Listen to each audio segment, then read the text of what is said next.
Good morning, everyone. We are at war. The battle that you're fighting right now is to fight to get more customers.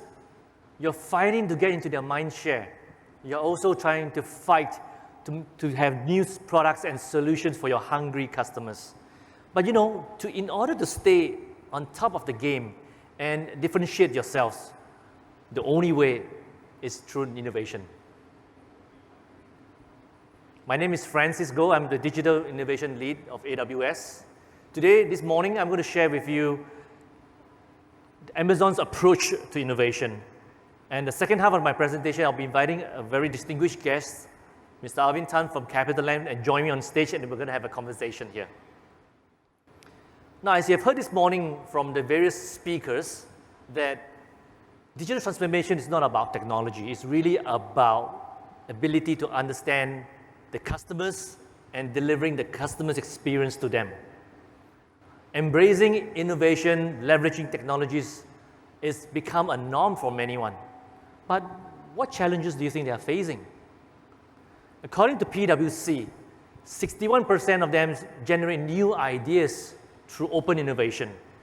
And a good 1/3 of them still retain the core R&D capabilities, which is traditional but still important. And there are 3 reasons why. First, when you go out to harness new ideas, you're actually tapping into a much wider pool. You will realize that there's a big proliferation between industries in terms of providing the services to us customers. No longer some brands are providing services in one sector.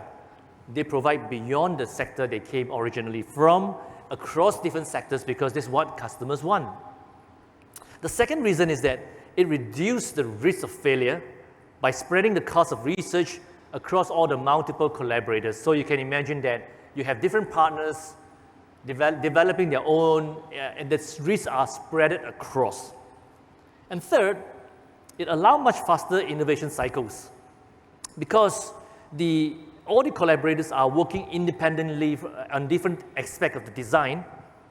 So when they come together in a sum of whole, it speeds up because there's less interdependencies between the collaborators. There was another recent McKinsey study that shows that innovation is critical to the growth, particularly because the speed of business cycles continue to increase. Although the cycles are shortened, but the speed is continuously increased significantly. And in that study, 84% of the CEOs has put innovation as a critical growth element in their strategy. However, only 6% of them are satisfied with what they are having right now in terms of their innovation program, because 80% of the business models today is at risk of being disrupted. Why do innovations fail? There are so many reasons that we can think of, and the list that you can see here. But we can classify them in a couple of categories. Could be related to the market forces. It can be related to the competition. It mostly also related to the organic being of the organization, the employees and the stakeholders within that. But today I'd like to focus a lot more on one area, which is the customer experience. The insights and the deliberate focus on what customers want, who they are, what can you provide to them, that's really key. Let me start with this quote from Jeff Bezos in early days. We innovate by starting with customers and working backwards. That has been the touchstone for how we invent in Amazon. And I like this quote, don't deliver a product, deliver an experience. So before I jump into sharing about Amazon's approach to innovation through working backwards, let me just establish the types of innovation that we have, specifically around 3. First, I'd like to talk about workplace innovation. This is something very familiar to every one of you. You have been involved in some form of process improvement in all the years of your working life.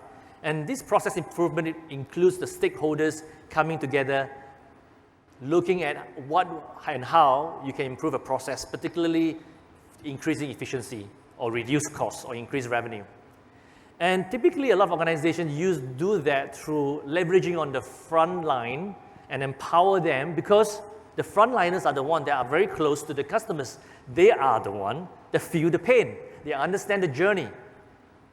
And the frontliners and the employees also has to be equipped with a belief system and a culture that promotes innovation as well. That, for example, they have an avenue for them to come back to give a feedback on improvement cycles, or they've been given support by their management to get involved in teams, to innovate together, form teams, and get collaborate. The second one is the most common, which we all know, which is the product innovation.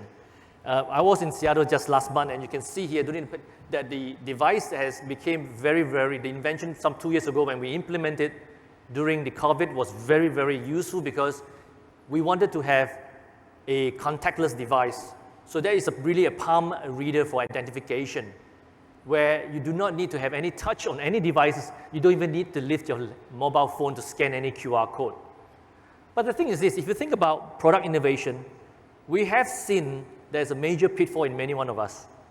First, many of us are very excited whenever you come across a very cool tech, some product features, and you get so excited to the point that you get so focused on that product feature functions, and you start to look out for whether it's there at customers. In fact, the paradigm should be the other way around. Instead of looking at the product features first, you actually look at what the customers want. The third type of innovation is the business model innovation. It's all about bringing new revenue stream to the business, leveraging on your core capabilities. Now, but for that to happen, they need to have two things to happen. First, to have a new value proposition, the organization needs to make significant change to the organization to come up with a value proposition that customers want. Now, to support that, the operating model needs to fundamentally change. You can't do the same old. You have to fundamentally look inwards and say, hey, how can I get this more efficient, faster, quicker for my organizations? So underlying operating model got to change. But these three types of innovations are not significant unless you have the customer right in the middle. Customer centricity is key when you develop your innovations across product, across processes, and business model. Now, at this moment, let me share a bit about Amazon's working backwards mechanism, which is the way we approach innovation. And I'd like to highlight three specific pillars. The first, starting with our culture of customer obsession.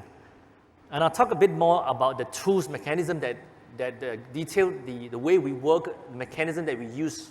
And finally, how do we execute as a team? First, let me define customer obsession. It's the relentless focus of the customer's needs and wants, and working backwards to invent the right product. And if you focus the first two words here, it says relentless focus. The words were not chosen by chance, and I kind of like that a lot, because it gives the kind of intensity, the rigor that is required, being relentless, continuously focus on what customers needs and wants. Now, if you think about a long time ago, the brands, when they came up with a new product or services, we as consumers will be adhering to the rules and the terms and conditions of these brands. They will tell us where to buy, how to order, and where to get it, and how to use it. But times has changed. Today, we are in the era of customer experience. We are the customers. We demand how we want to search your product, how we want to find it, how we want to order it, how do we want to pay it, and how do we want to get it delivered.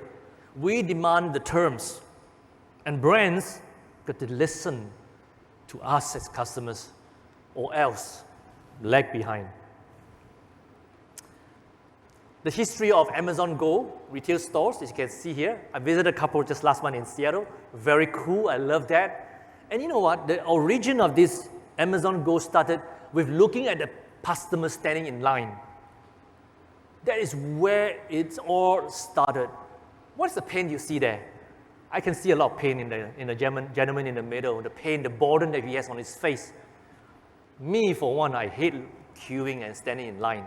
There's a lot of pain point because we notice that the urban dwellers who are a bit tech savvy, they just want to grab something and go in the morning. They don't want to stand in line.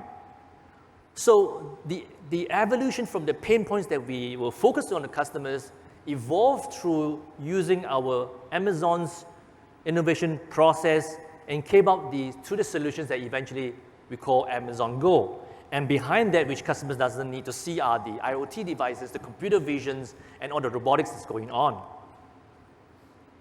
Next, let me talk a bit more specifically about the tools, and we call it working backwards mechanism. In Amazon, we are very focused on our leadership principles, and we use them across in everything we do, even on our innovation mechanism. The first stage of our working backwards, we leverage on learn and be curious as a very important leadership principle where at this stage, we are looking at the customers, we are hearing them, we're feeling them, we're thinking about them, and we're even maybe at times smelling them. You got to use all your senses to really deep dive what customers want, who they are, what the real pains is. And then after this stage, we go into the define stage, where this stage you begin to understand, hey, what are we trying to solve? Very important. We need to focus what are the key elements of what we are trying to solve in the whole customer journey. And in this stage, we use our leadership principle, diving deep into the data.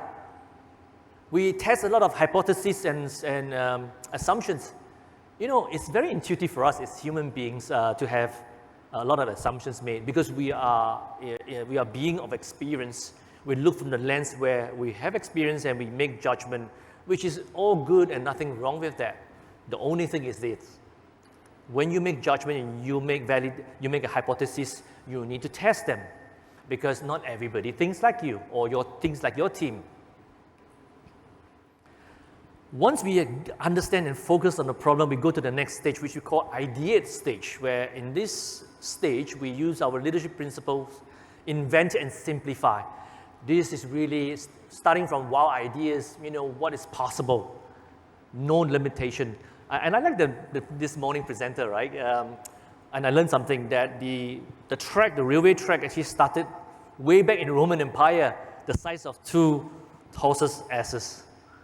Do we want to limit ourselves to that as we progresses into the future? I think obviously not. We don't want to be hand-bound. We don't want to be tied up. We want to have the freedom, the ability to think outside the box. Now, from those ideas that we have, then we start to have using a lot of tools, processes to filter into 1 or 2 specific idea, which we will then test and prototype. At this stage and the testing stage, the teams have a lot of ownership and they think big at the point not to be limited by possibilities. Now, this iterative stage, as you can see here, is not just a linear or circular iterative manner. Each of the stage can actually move to zigzag because when you have a stage, say, you learn something during the refine stage, it can help you to go back to the first stage and say, hey, what did we actually tested? Was the hypothesis well tested? Was the assumptions made correctly? And then there may be new assumptions made during the idea stage that will bring you to change the problem statement during the define stage. So as you can see, there is a huge amount of iteration going on.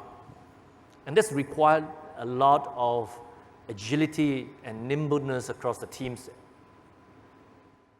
In our working backwards mechanism, we started with 5 customer questions. These are deceptively simple. Take, for example, the first one. Who is the customer?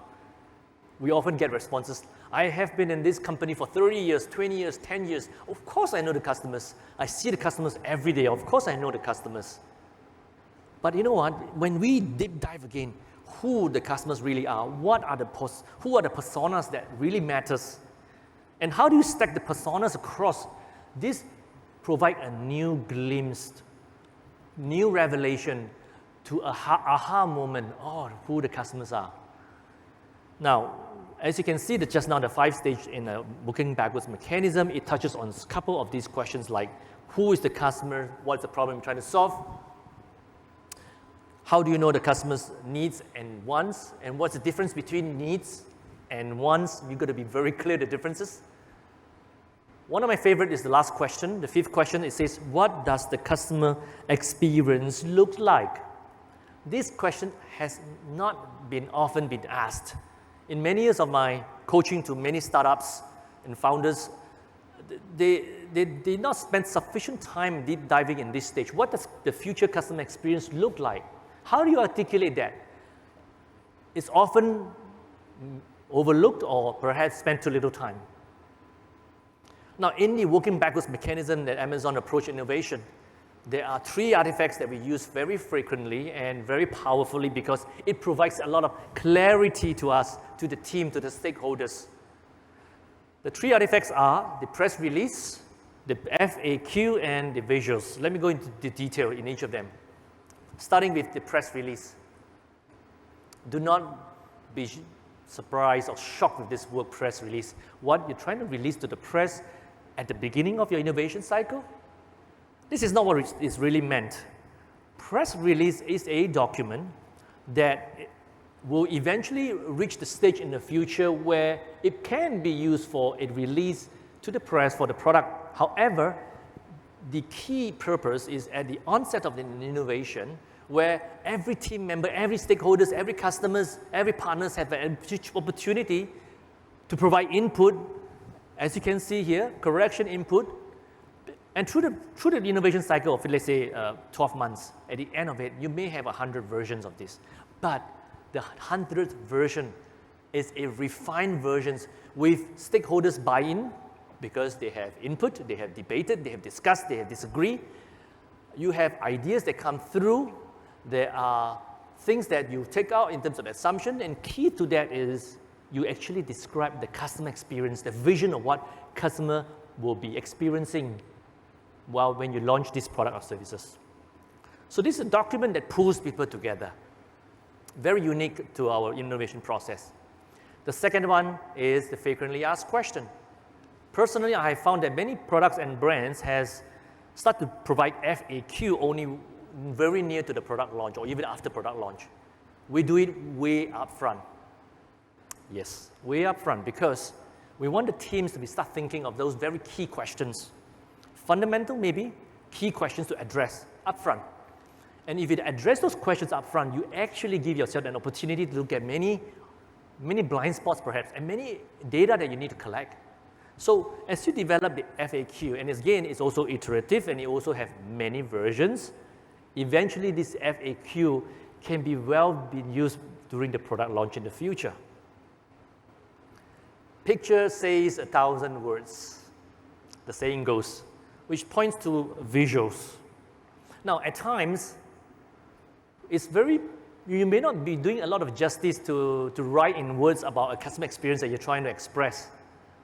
So when you use visuals like this, storyboard, you'll be able to explain to people much better. The visual effect has a tremendous increase in understanding. So these are the 3 artifacts that we use as part of our working backwards mechanism. And then how do we execute? We execute in small, nimble, empowered teams. And in Amazon, we call 2 pizza teams. Now, some of you may say, I alone can take and eat 1 pizza. Good for you. And then you have a 2-man team to start with. Nothing wrong with that. A team can start with 2, 3.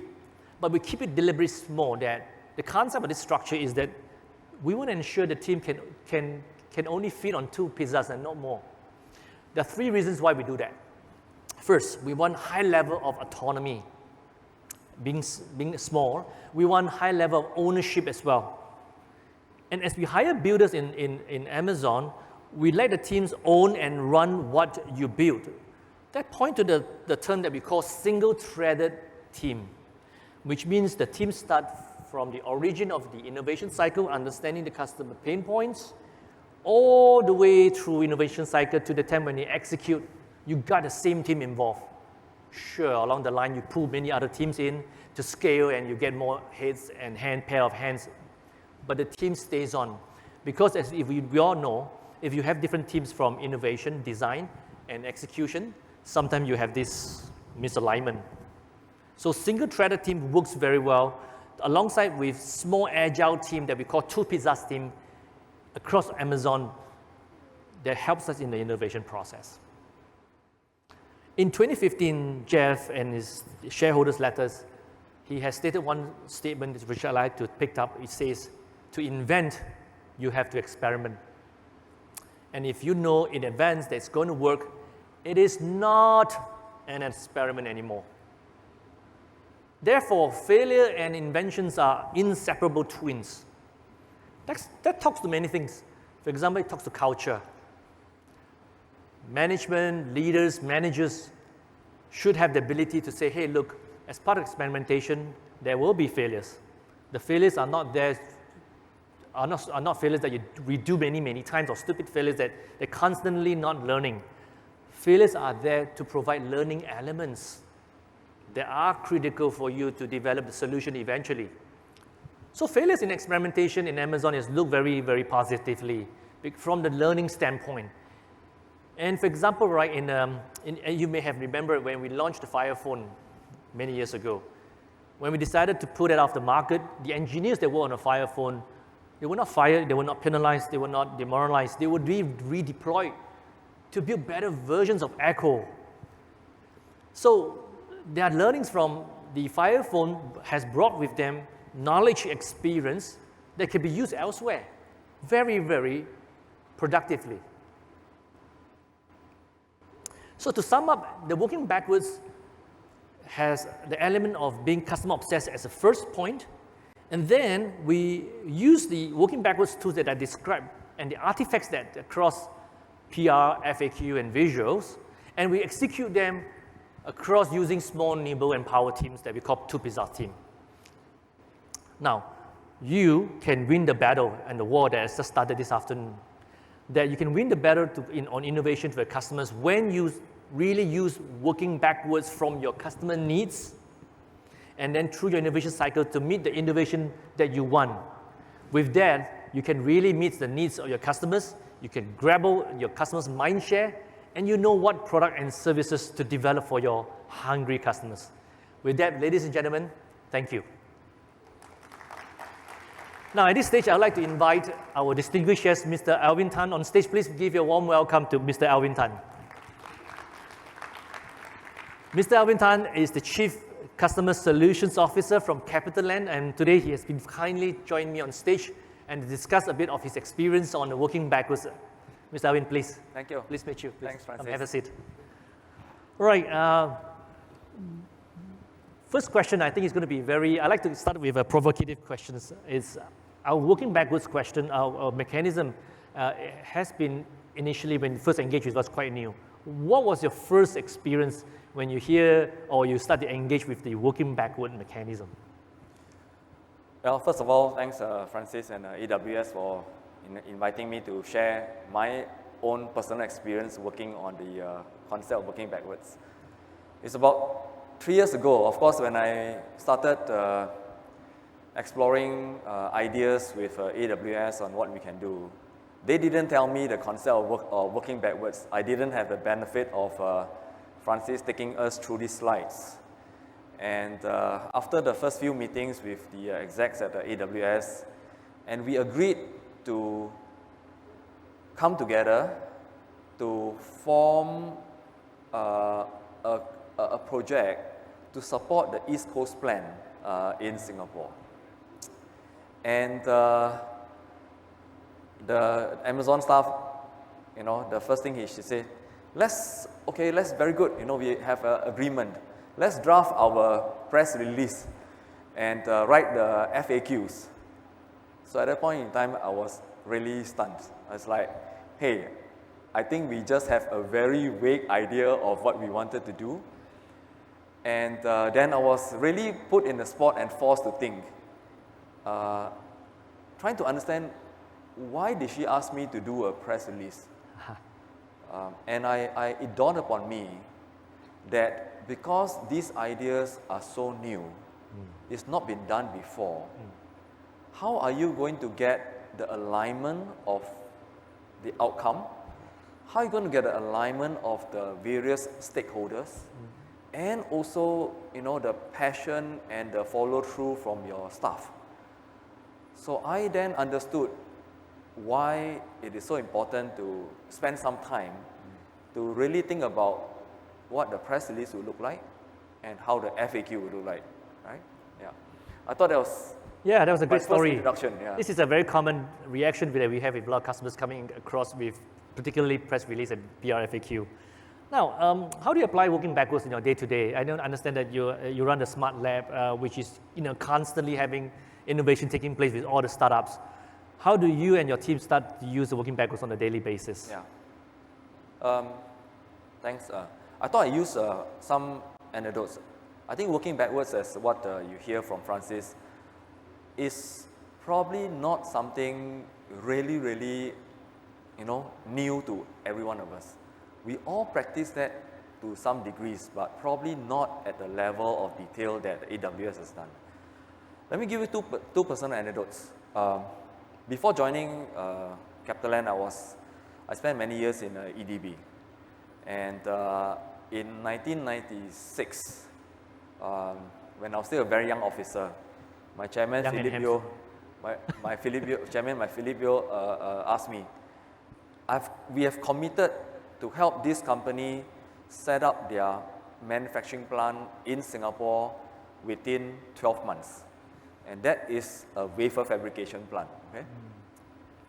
So they were slow. The construction process was very slow. So one of my job was to go on site every 2 weeks to check the schedule of the construction versus the agreed schedule and report back to Philip Yeo. Singapore managed to complete the project, design to first wafer out 9 months. Amazing, right? Wow, yeah. So sat down with the CFO of the company, and I very proudly told him that, look, Singapore has delivered, and that's why you can be assured that we will have your backing. Then he sat me down and said, Alvin, we weren't sure about Singapore, so we had 2 plants built consecutively, concurrently. One in Singapore, one in Germany. You finish your plant in 9 months, we finish our plants in 11 months. But you work 24 hours, 7 days a week, non-stop. We work 9 to 5, 5 days a week. Second, we use enough materials to build another half a plant. They exactly use whatever materials they planned. So that speaks to the productivity and efficiency. So I asked, what's the difference? And he said that, in Germany, when we build something, we plan to the last detail. We assign the task to everyone. Everyone coming in knew exactly where to place every brick. In Singapore, you rush through. You learn along the way. Maybe we are learning too fast. We shoot first and then we aim, right? And therefore, you have a lot of rework that has to be done. So that was my very, very first lesson. So coming back to my more recent examples, when we are now dealing with a digital world, we are dealing with buyers and sellers who are not familiar at all with what the technology promises. The selling side, they do not know what the customers need. The customer side do not know what exactly what the technologies can offer. There's a lot of guesswork. So in my own projects now, whether it is managing projects or managing processes within my team, I now consciously try to spend a bit more time to share and discuss a lot greater detail. I may not need to go to the process of actually writing a press release or FAQ, but I spend enough time now to go through what is it that we want to achieve, who are we going to share, who are our target audience, what are their pain points, how am I going to address them. So we go through quite a fair bit of those things now in order to shortcut the learning process along the way that eventually, all of us are facing, currently. So I mean, I hope that helps you to make it real, and this is, and there are many, many examples. Thanks, Arvin. For those who don't live here, who are traveling from overseas, just a quick note that when we launched, AWS launched our first, our Cloud Innovation Center in Singapore, we have the first collaboration with Smart Lab of CapitaLand. We actually launched that day in November last year, 23rd, in the Smart Lab office. So since then, we have worked very closely, and I understand that working backwards has been adopted as the innovation process, how they look at the problems and how to solve it. Now, let me touch on a very critical element around many of you will have in your mind, which is about mindset. How do you treat failures? Earlier on, I talked about accepting failures and success as part of experimentation. Now, and I know that in my interaction with many customers, particularly also yesterday with another client, that is something that is still a long way to go for that organization. So, and I'd like, Edwin, maybe you can share a bit on how does CapitaLand address the mindset part, particularly in accepting failures as part and parcel? I mean, first of all, what I did was set the ground rules to my team, right? I say that I don't mind failures so long as you can tell me that you have put your best effort in it. But what I can't tolerate is a failure to learn. So when you fail, I expect you to learn and move on and build on that going forward. And the second thing I want to see is ownership, right? You fail not because of lack of ownership on your part. If you fail because the environment is such or there are certain uncontrollable factors, I'm actually quite happy with that, and I don't penalize them in their bonus or whatever. I actually have a very balanced view of treating inputs and outcome for all my staff. Yeah. Right, good, thanks. Now, there's another question that maybe might come from the audience. You'll be thinking that, okay, good about sharing the working backwards mechanism. And I talk about culture, I talk about execution, I talk about artifacts, tools, quite a lot of things.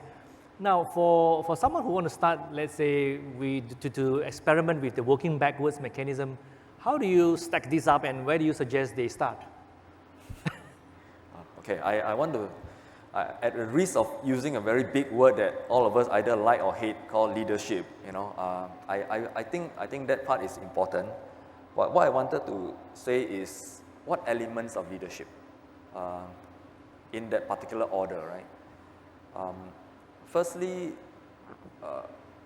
my team, I make it a point that even though CapitaLand is a real estate company, my team has got 0 real estate people. The very first start to innovation is to be able to embrace diversity of views. That's why I tolerate failures and so on.